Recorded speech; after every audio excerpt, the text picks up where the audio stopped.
So a lot of people are getting the two characters of Shazam and Captain Marvel mixed up, and that's completely understandable. For most of Shazam's existence, he was referred to exclusively as Captain Marvel, and Shazam is just the word he says when he wants to change into Captain Marvel. Shazam is currently a character of DC Comics, while Captain Marvel is currently a character of Marvel Comics.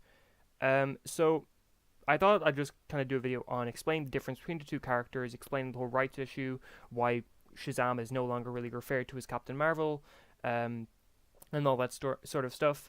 But anyway, I'll give a quick rundown of both characters, starting with Shazam. So, full disclosure is that the character of Shazam's hero name is Captain Marvel. Just due to rights, DC can't call him that outside of the comics, and even with the comics, there can't be any comic runs called Captain Marvel, they have to be called Shazam. But inside of the actual comics, he is called Captain Marvel. Anyone who tells you to get over Captain Marvel being exclusively a Marvel character or saying that you have to call DC's Captain Marvel Shazam doesn't understand the entire issue with the character. It's a lot more complicated than that because Shazam is Captain Marvel, they just can't call him that in things like movies. The character was first a character of Fawcett Comics, which was a different company separate from Marvel and DC. That company doesn't exist anymore, it went defunct back in 1980. The character's real name is Billy Batson, and he first appeared in Wiz Comics issue 2 from February 1940. Billy is a kid who, by saying the word Shazam, can transform into Captain Marvel. Shazam is just an acronym for the 6 immortal elders who give Shazam his powers. Those elders are Solomon, Hercules, Atlas, Zeus, Achilles, and Mercury.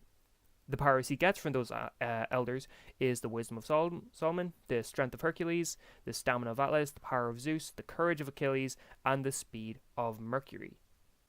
The wisdom of Solomon gives him it makes him really smart, gives him knowledge, and gives him focus that gods are capable of.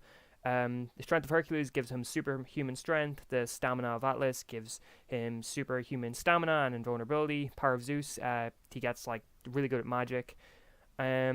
Immortality, energy, manipulation, spells, all that kind of stuff.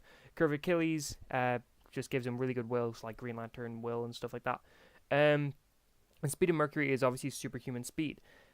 He's actually so fast that the Flash Comics writer Joshua Williamson considers Captain Marvel the 9th fastest DC comic ever, beating out people like Jay Garrick, Bart Allen, and many other Flash-related speedsters. In the 1940s, the character was so popular that his comics were outselling most of DC's, including Superman, and he was kind of considered a cooler alternative to Superman himself. So around this time, Fawcett decided to expand on the mythos of the character by introducing the Marvel family. This is characters like Mary Marvel and Captain Marvel Jr. They were people who were part of Billy's foster family, and they could share the power of Shazam with Billy. Like Billy could kind of harness the energy or put it through them so that they can get powers like him. In 1953, DC ended up suing Fawcett because they said Captain Marvel was a copy of Superman. And so the characters kind of ended up in a kind of limbo for the bulk of the next 20 years until in 1972, DC bought the characters off of Fawcett and started putting them in their comics.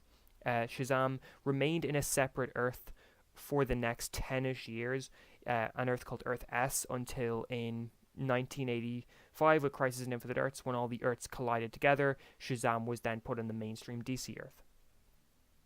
Over the next 20 years, the Captain Marvel was in limbo. Marvel created their own version of Captain Marvel and essentially gained all rights to that name.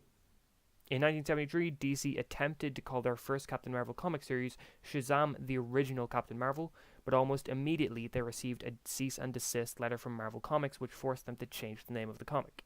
This was when all that stuff started, where DC just started calling everything Shazam because it was easier. From 2011, due to confusion, DC officially started renaming all Captain Marvel comics as Shazam, because it was around this time that Carol Danvers, for example, was really taking off, and they kind of had to change name because people were just getting confused left, right, and center. Now that's everything about DC's Captain Marvel, but what about Marvel's one? So in the late 60s, due to DC's version having been in limbo for so long, Marvel bought the trademark for the name Captain Marvel. Due to the fact it wasn't originally their trademark, Marvel has had to publish a Captain Marvel title. Like, it can't be just Captain Marvel appearing in a comic, it has to be a solely Captain Marvel comic. And they've had to publish one of those for at least once every 2 years, otherwise they lose the trademark. In December of 1967, the character first appeared in Marvel's Superheroes issue 12, and this was the character of Marvel.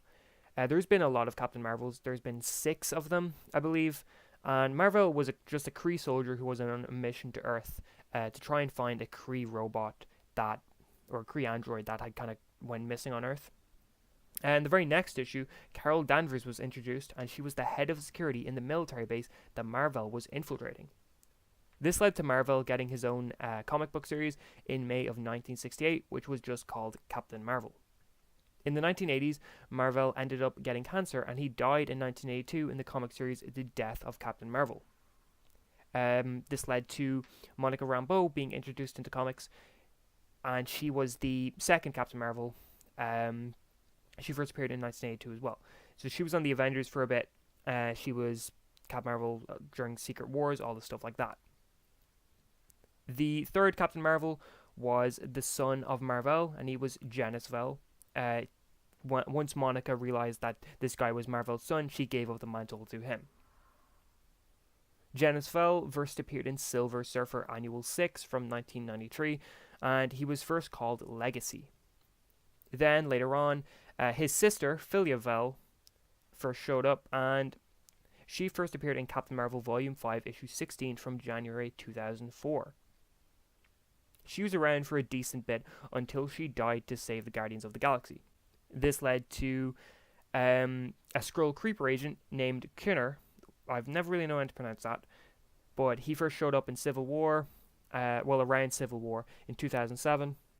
And he was there during Secret Invasion, but while most of the Skrulls were trying to kill all the humans and that, Kunner was actually fighting against the Skrulls, but he is supposedly dead at the moment. Then, shortly after that, Novar became Captain Marvel, who was part of the Dark Avengers. He first appears in Marvel Boy issue 1 from August 2000, and he took on the role as being the Kree protector of Earth. Then, shortly after that, Carol Danvers finally took over, and she's been Captain Marvel ever since. She's gone by Miss Marvel and a bunch of other names, but there have been a lot of Captain Marvels, and I actually think Captain Marvel's history in Marvel Comics is way more complicated than Shazam's history. But yeah, that's just kind of a quick rundown on the difference between the two characters, which is which, and all that kind of stuff. So I hope that made things a little bit clearer on which character is which and all of that. But yeah, thank you very much for watching, and I hope you have a great day.